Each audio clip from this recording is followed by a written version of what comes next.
Hello, everyone. Mackie here, and welcome to Midseason Madness 2026 for the MSI 2026 tournament. Well, we are in day 11 of this tournament, and we got G2 and Lion for NAEU top 3 grudge match, and I cannot even wait to see how this one goes. Okay, spoiler alert, it did not go well. It did not go well for, sadly, one team, and I think you all know what that is. But to help me with this review, we are welcoming back Psychopathic Poro, everybody. He just came back from vacation. He did a Honor Life Esports BLG review, but that was more of a scuff review, no scripts, little bit of draft informant and all kinds of stuff. He was all over the place, overslept. It is what it is.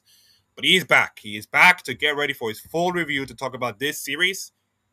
And of course, I will give you the stats about this series and I'll talk about my thoughts, of course. And we got news from, the LEC. One of it is horrible, one of it is great, and I have thoughts on both of them.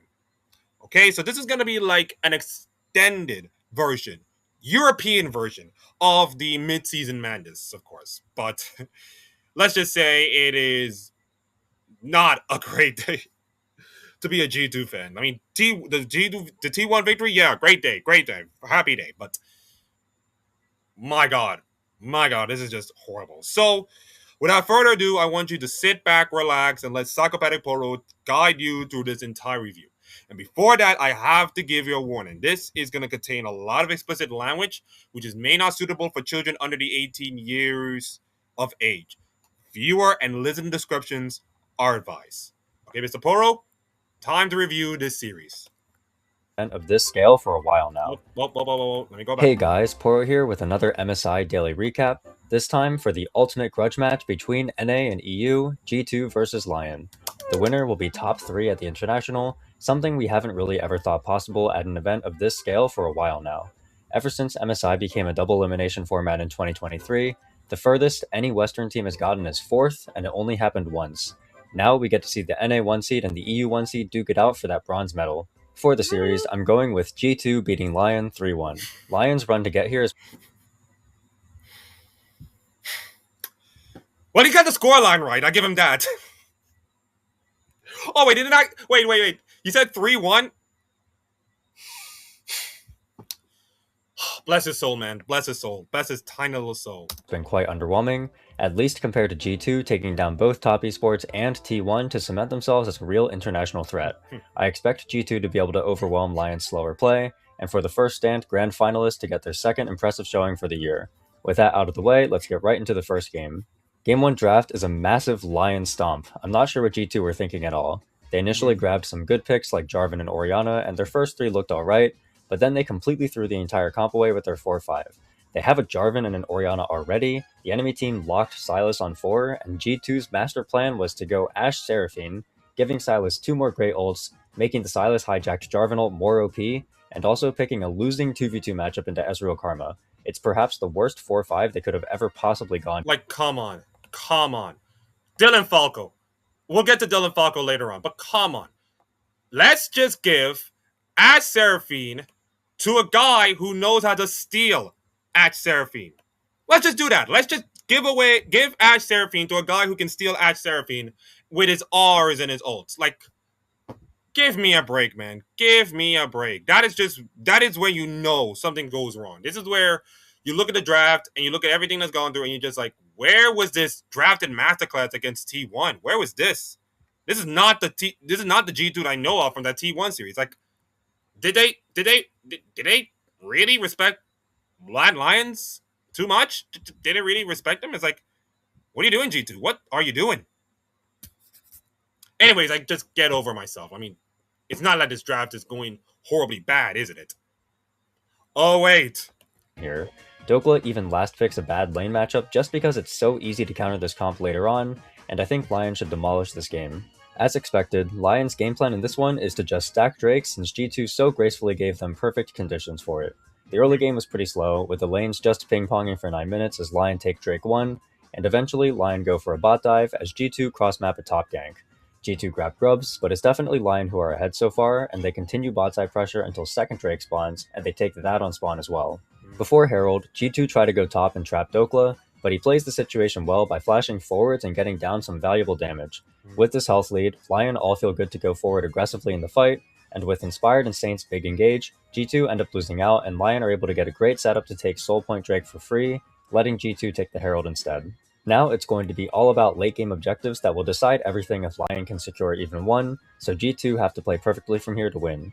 At 4th Drake, it seems like it'll go well for LYON at first, as both solo laners have a good flank and Seraphine gets one shot at the start, but the Silas ult didn't get any value as Saint simply traded flashes with Hans, and G2 were able to kite it out and turn it into a 1-for-1 where Skewmon hit the clutch 50-50 smite to extend the game. Next up is a Baron attempt. It starts with LYON setting a trap on Broken Blade with 4 people, and the Anivia goes down, prompting LYON to hit the objective. Dokla and Saint both have flanks, but G2 aren't biting, and LYON are eventually forced to pull off. G2 then decide it's their time to send it, and a lot of tools are used to attempt to pick onto Renekton. Seeing this, Inspired decides now is the time, and he turns around to start a fight on the other side, with Saint ulting in as well. Despite all of the action, it's just a 2-for-1, and the game state remains similar.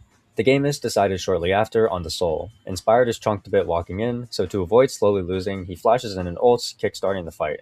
Saint misses his spells on the flank as Inspired goes down, and it looks to be bad for LYON, but then Dokla flies in, splitting up the entire backline and evening out the fight 2-for-2. Everyone respawns and regroups at the Drake, but LYON have position, and they use their spells to secure the Soul and play for the turn. Saint one-shots Seraphine, Dokla finds a flash to one-shot Anivia, and LYON then easily chase down the rest of G2 for the 4-for-0. After this, the rest of the game is easy. They take Baron, push 1-3-1 to spread out the Anivia and make progress, and then one more teamfight where they have full control over the entire space is all they need to close out the game. In terms of execution, it certainly could have been better from both sides, but the game plan from G2, both in draft and in game, seemed pretty non-existent.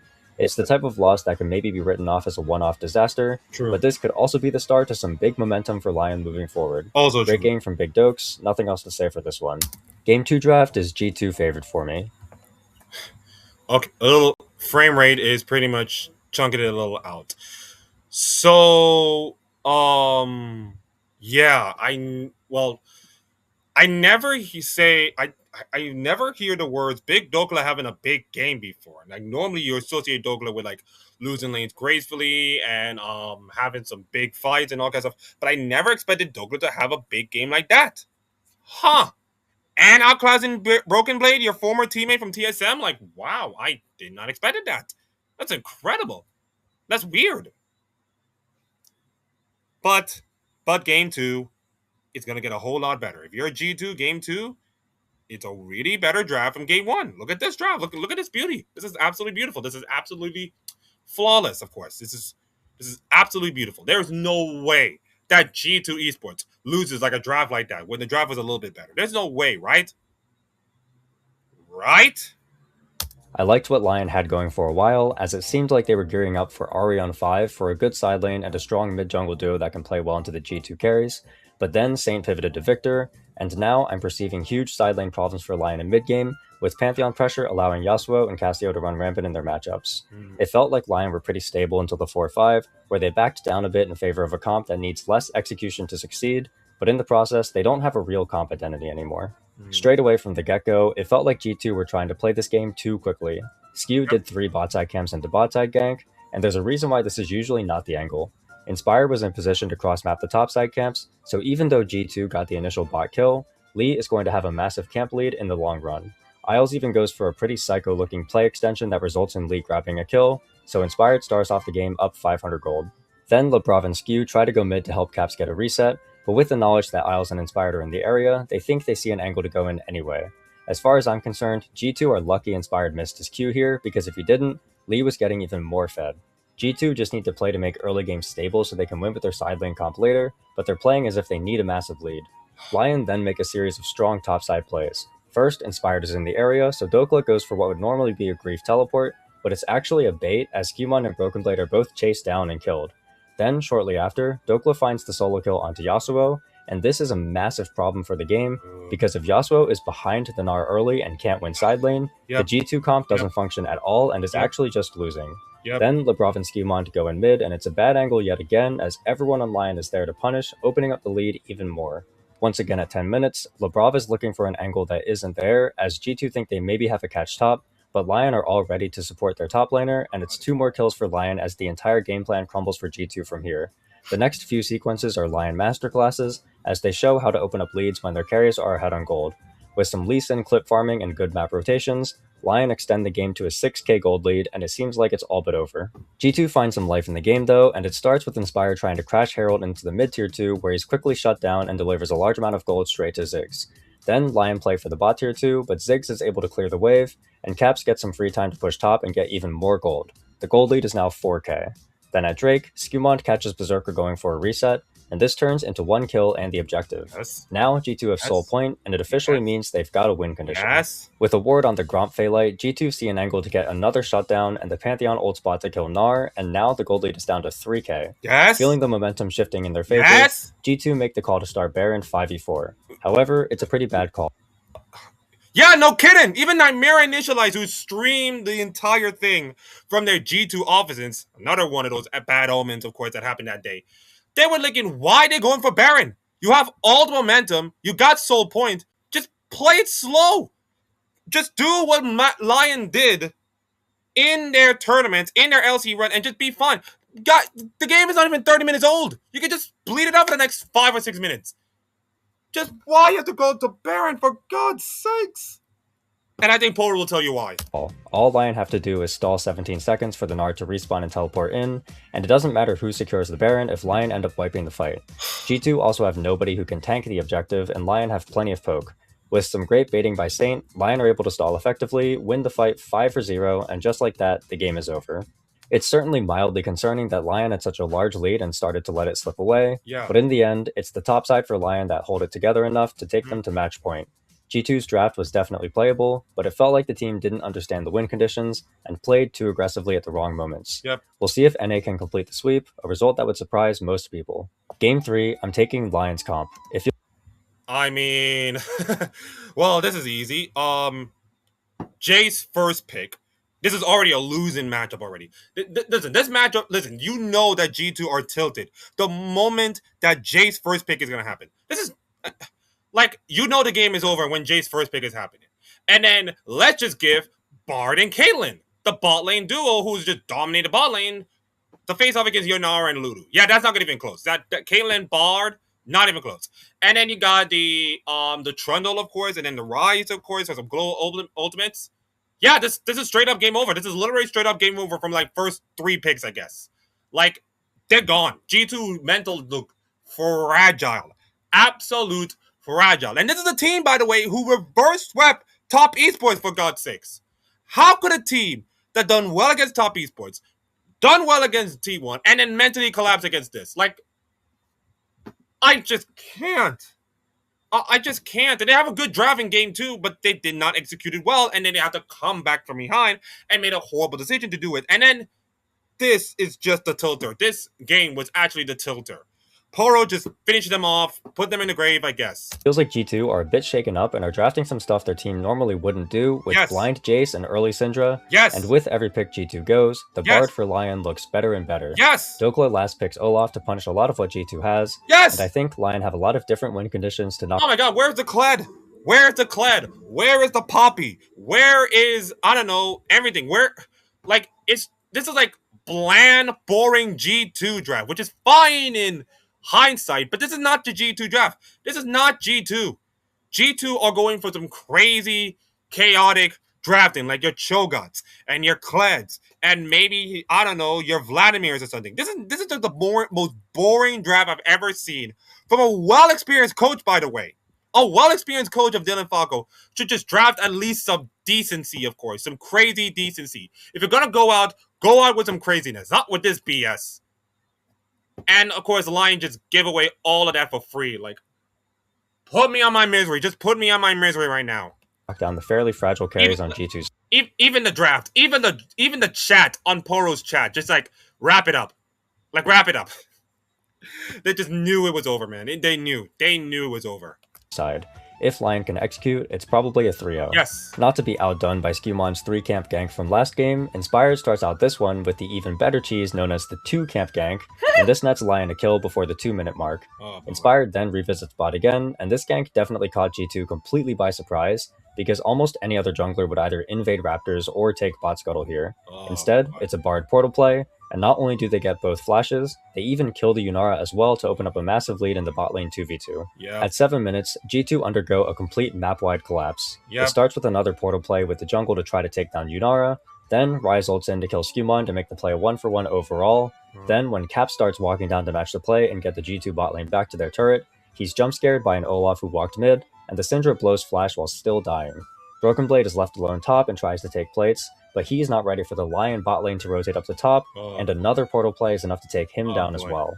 Now, let's just say this. For all my gripes about G2, roasting them and all kind of stuff, you got to give LYON a lot of credit. You got to give LYON a lot of credit for these 3 games.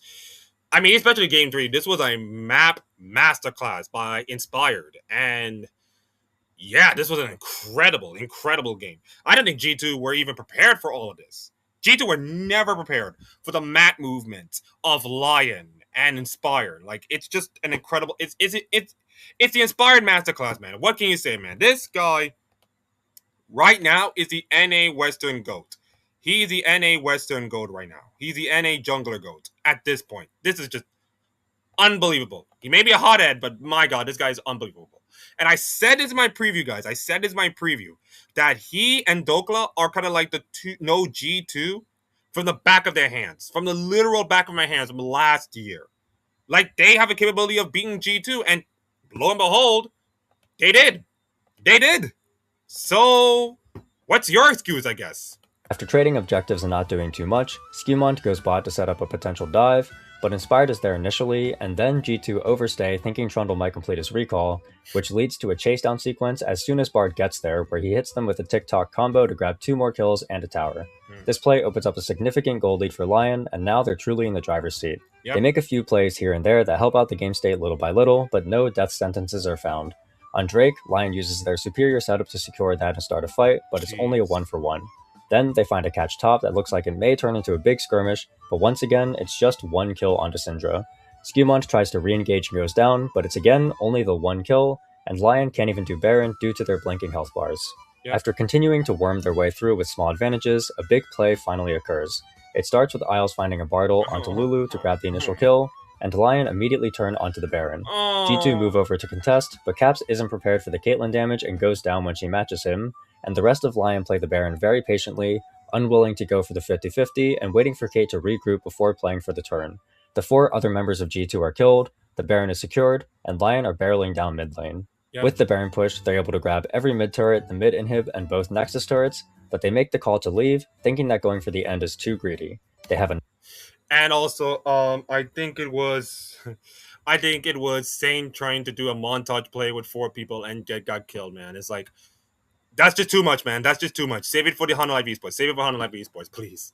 That's just too much. 9k gold lead, open Nexus, Infernal Soul, and full control.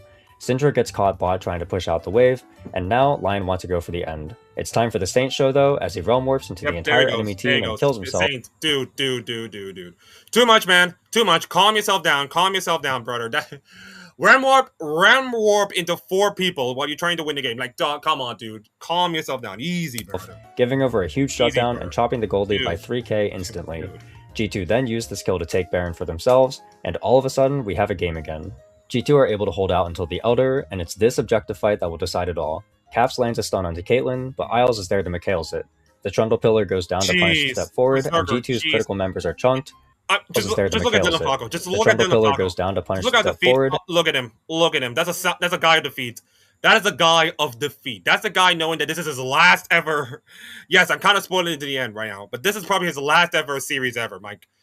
He looks defeated. Brother looks absolutely defeated. It's like, yep, crap. That's it for me, man. Perkz, you should take over. And yeah, Perkz over there. Yeah, you should take over this team, man. I'm cooked. Oh my God, I can't. I feel bad for him, man. I feel bad for him. It's not that. Listen, you drafted poorly in game 1. You did well in game 2 with the drafting, but of course the execution was not great. And then game 3 was kind of like you just gave up, and then LYON just stomped all over you. Like, this could have been done around 30 minutes, but because of the trolling, this thing happened like 40 minutes. Like, come on, man. This is just torture, even for them. And G2's critical members are chunked. Doklo is on a big flank, and G2 have no way to win as they're taken down 4-0, and LYON are able to go straight to the Nexus and end the series. It's a 3-0, but definitely not in the direction I was expecting. Nope. Everyone on LYON were in sync with the game plans and were all in form, Yep. and it was enough to take down G2 and Yep. claim their spot in top 3. Inspired was strong, leading the charge for a lot of LYON's leads, and Isles played one of the best series I've seen him play ever. Yep. No matter how you spin it, LYON were a solid team today, and they Correct. outclassed G2 in all 3 Correct. games. Correct. As for G2, it's a sour note to end the tournament on. True. Beating both the LPL and LCK 2 seeds was a great achievement, Yep. but it'll go down in history in similar fashion to how G2's 2023 Worlds run did, where nobody remembers that they beat 2 Eastern teams because their final match was a surprising loss to NRG. As much as I'm down to say LYON rose to the occasion, G2 were also not the same team as they were earlier in the tournament. True. The draft plans were extremely weird, and the gameplay was passive when it should have been aggressive, and too aggressive when it should have been passive. It felt like nobody believed in the comps and in each other, and it resulted in a very underwhelming loss. Looking forward to Feel bad for them. Feel so bad for them. They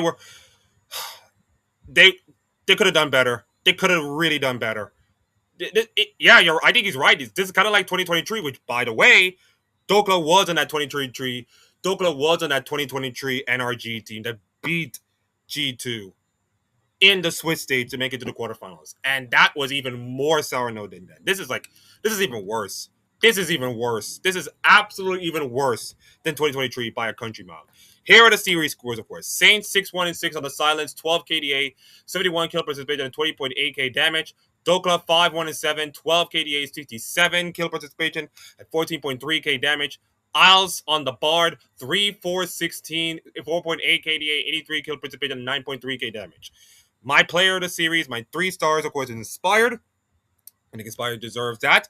13-4-27 with a 10 KDA, 69 kill participation, and 37.4k damage. He was all over the map, like literally all over the map. And I think here's the one thing that I knew that is going to happen, but was not even talked about. I think Skumon has a bad MSI tournament. I think we talk about how great Broken Blade is and Cass being stable and the broad lane being decent is virtually above. I think Skumon has a really bad tournament. He was not the same guy that he was in first stand. And to be honest, Inspired was pretty good today. But man, this is just an incredible performance by him, of course. Isles 3-8-43, another good support performance. 5.8 KDA, 79 kill participation, percentage of 20.3k damage. And the 3rd star goes to Berserker, 14-3-24, 12.7 KDA with a 66 kill participation and 89.4k damage. And I can say Dokla was pretty good, of course. Saint was also good. I think you can say the entire LYON squad was really good on that day. Unfortunately, I have to put Labrov, my team of the series. He went 2-18-9 for 0.6 KDA, 58 kill participation, and 18.2k damage. You can say Broken Blade have a bad series, and Amy Scuba has a bad series. I think Poro is right. This really, really put a damper on G2's incredible MSI tournament. Like, had they would have lost to Hun Life Esports or BLG, I would have been fine with that. Had they would have beaten LYON and then lose to one of these 2 teams, I'll be fine with that. The fact you lose to LYON, a team that, by the way, beat Furia and then beat T-Ticket Wells. And listen, if you're a LYON fan, congratulations. You make top 3 at MSI, and that's nothing to be scoffed at. That is nothing to be scoffed at. If you're an LCS fan who has gone through so much pain over the last 7 years, this is probably the best moment in LCS internationally in a long time, in a long, long freaking time. But if you're a G2 fan, you must be thinking to yourself, you are remembered for probably the greatest ever day in League of Legends history and probably the worst in League of Legends history in this year, in the same tournament. And I think it's going to be a hard road to recover for G2 right now, going into the LEC Summer Split, which, by the way, I'm going to say this right now, and a little heads up, of course, is going to kick off in 2 weeks. There you go. And I think you can say that LYON played well. Brainover said in an interview that the prep was great. Everything was great. You can, listen it on the RFT GG interview, but the prep was great. The preparation was great. And I think you say that if you're a Rainover, hats off to you. I tip my hat to you, one great player to another. And before Poro is going to make a prediction, this is already a worse day for G2. So I'm going to put the knife in more to the G2 pain, because this is also Dylan Falco's last match. Of course, he has decided that he is going to be benched for the team, by the way, and that's it for him. He's not leaving the team. He's going to be inactive, as the kid said. I am thinking to myself, this is going to be the typical G2 thing.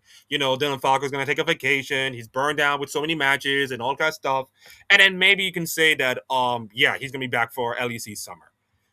But consider that the turnaround between EWC and then Summer, of course, and the fact that Dylan has done so many good work for G2 over the years. 11 titles, couple of good performances at international events, including runners-up at First Stand. Yeah, I mean, it sucks. It really sucks to see a legendary coach that has brought G2 so much success. Which, by the way, I think you can say that he's the second best G2 coach since Grabs back in 2019, which is saying something. It's going to be tough. It's going to be tough to miss, and I'm going to miss him so much so. If this is going to be...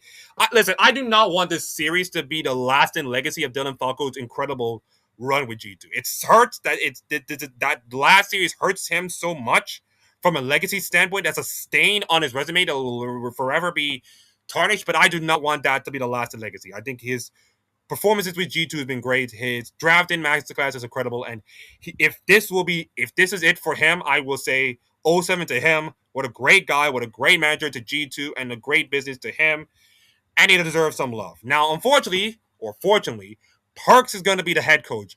Started at EWC, by the way, which is, by the way, 3 days after MSI is over, by the way, and it's going to be really tough, man. It's going to be really tough. Perkz is going to be coaching his best friend Cass, by the way, but also with Broken Blade and with a lot of egos going on. And this is probably Perkz' first time being coach of anything. So you're going to be the coach of one of the most highly touted rosters with the expectations going through the roof and having a team that has gone a really sour note after what happened in MSI. So good luck to him. It's going to be... and by the way, EWC is not as big as your Riot Games event, but this is gonna be the starting point of show me something. Show me how good you are in terms of drafting and fives and preparation and all kinds of stuff. Show me how you wanted to make this team better. And if it does, great. But if it doesn't, oh boy, G2 fans are not going to like you. Consider the reputation that he has with some of the G2 fans, of course, maybe at the end, of course. But yeah, if he doesn't do well, it's not going to end well for him or the fandom. I mean, he's already a G2 legend, of course, but about legendary figures being coaches. It's really hard to do. Really hard to do. Also, by the way, a little small note, of course, NA is 0-6. I'm sorry, NA is 6-0 against EU. Yes, NA are 6-0 against EU and MSI. That is crazy to imagine that going into this tournament. Crazy. And yeah, this really hurts for LEC fans. LEC will have they take down the top esports and the T1s of the world. But losing to North America, that is even worse. I mean, 250 years ago, British just get kicked off of America and started all the independence, of course. But this is even worse. This is even worse. And I hope that Perkz will do something about this G2. Not saying mental state, I think they're good enough, but I think he has to do something. He has to whip this G2 team to shape. Now, before we get to other news, it's time for Poro's predictions on the HLE versus LYON matchup. And let's be honest, this will not even be close. This will not even be close at all. I think my prediction is going to be the same thing as his, but I will like his take. Tomorrow, we have a match between LYON and HLE. Here's a fun fact for you all. Every single series LYON has played at this tournament so far has been a 3-game series. Really? I don't expect this to change in the slightest, and I will be predicting HLE 3-0, giving us a rematch of upper bracket finals the day after. As great as LYON's win today was, they'll still have to prove that they can survive the onslaught of mechanics and team play of a strong Eastern team, and I don't believe they can do it for even a second. That's all I have for you for this. And by the way, the last NA team to beat an LCK and LPL team was 2019 Team Liquid over IG. That is pretty much around the same time as G2's last win over T1 at Worlds. So if LYON can do it, if LYON can actually pull this off, this just feels like 2019 all over again. But even then, I just don't feel like that happening. Plus, Honor Life Esports kind of got spooked by BLG and their draft preparations and were not having a great day, similar to G2 have not having a great day. So it's going to come down to prep. It's going to come down to drafted. It's going to come down to how HLE will do on this day. It will come down to all of these stuff. And I'm not sure if, LYON have that chance. I don't know if LYON will have that chance, but who knows? Who knows? And that concludes the recap and everything like that. But before that, there is one more piece of news that I want to talk about. There's one more piece of news, and I will sign off with this. That up, I think I clicked this off. Let me just see. There you go. Ladies and gentlemen, boys and girls, I mentioned about the LEC being back in 2 weeks, and they are back with something unique and something incredible to talk about. Now, the LEC, now I would love to, now, let me be honest, I would have done this after MSI and just get you ready, of course, but because of like so many things going on with the World Cup coming up and the finals, of course, coming up next week, I decided to get this out there and just let it be. So the LEC Spring Summer Split will begin in July 24th and will be taking place that runs through Paris, Madrid, and Nice. The split will be split into 9 weeks from July 24th to the 20th, and not a single mid-season break. And carries the same format with the spring split, which is best of 3 matches throughout the regular season and moving up to best of 5 in the playoffs. Now we get the scheduling and all kinds of stuff with Friday and Monday, of course, with outside of the road trips. So as you can see here from this little bit of chart, and I will open this up a little bit. Let me just open this up. Yep, there you go. Now, as you can see, ladies and gentlemen, we have a really big calendar to talk about. And I think they'll explain this, of course. So as you can see, of course, they'll start off Friday to July the 24th to the Sunday to July 26th with the road shows, with the Carmine Corp road show that will take place in the Adidas place in the Adidas place in Paris. Yeah. And of course the addition of the and by the they're gonna start at the Palace Nakia. Wait, let me just take it slowly. So they're gonna start the season on the road trips. And it will take place in Paris at the Adidas Arena, which will take place with KC Vitality and then MCOY and then G2 Sunday. And all the matches will take on 4:30. And then, of course, MCOY will take care of the first week of the playoffs. Yes, not the regular season, the playoffs. Look at this beauty. Look at this. This is the first 2 matches that take place in the playoffs. And by the way, there'll be 2 matches here and then 1 match there. And by the way, this is going to be the upper bracket portion of the tournament. That'll be the upper bracket portion of the tournament. And this will take place at the Madrid Arena, which, by the way, it's going to have the Liga Española, the Liga Legends, and the Spanish ERL finals, which is going to be huge, huge for them. And the tickets will on sale, of course, will take place on July 15th, which is 5 days from now, of course. And the week 5 of the regular season, along with Monday, all the Friday projects, will be broadcast only from the studio phase with no tickets available in Berlin. And by the way, yes, you notice that we have the Friday 21st to the 24th, which means it's going to be studio stage, which means it's going to be running at the same time as the VCT EMEA matches, which means, by the way, this is the LCS version of the closet. Yes, I know. This sucks for me. This sucks for everybody else. But let's be honest, with the rising cost of doing studio shows day after day and the bleeding out of most of the things, they gotta make sacrifices. They have to make sacrifices for the greater good. And sacrificing all of the studio shows and all of this would lead you to this and to this. And even to this. Because as you all know, and by the way, they did the promo package. And by the way, I watched it with Nymira's co-cast, FOD, is that the tournament will take place at Nice.